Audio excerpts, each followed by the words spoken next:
I had decided on this side of the record to discuss rabbits and rabbits' habits, but since I made that decision, I've found out a little more about rabbits' habits, and I feel that it's hardly on which to, but I have discovered a lot of very uninteresting data about the hare.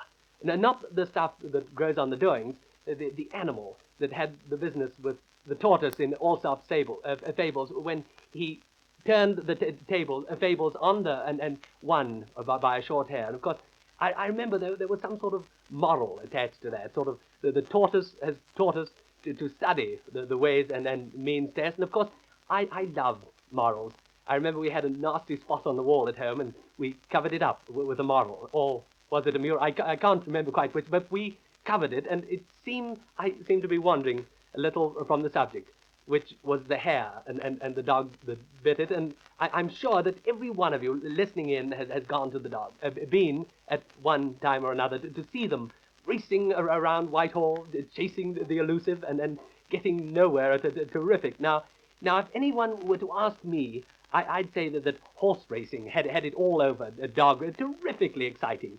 Everybody having a bit each way, and the tick-tockers talking, and then the smell of the turf under your, and then they're off to a good. The favourite leads the field, then the field leads the favourite, and then the outsider comes in on the inside, and then the insider goes out on the outs, and the jockey starts hugging a rail. I mean, it's amazing time to start that type of thing. However, he probably knows what he's after, and now they're rounding the stretch, coming into the bend. They're neck and neck, dancing cheek to, and at any moment they're liable to break there, and the field is well bunched when pandemonium breaks loose from the bunch, and the jockey urges him on as he flashes past the post at 5-3, just in time to go to the nearest for a quick. And you know, it's amazing.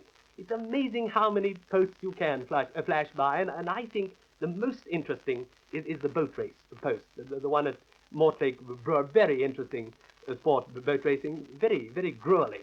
You know, you have to be absolutely in the pink. Of course, hunting too, you have to be in the pink. The different type of pink hunting. It's cut low in the back and up in the and it has to fit you like. And now boat racing pink is entirely.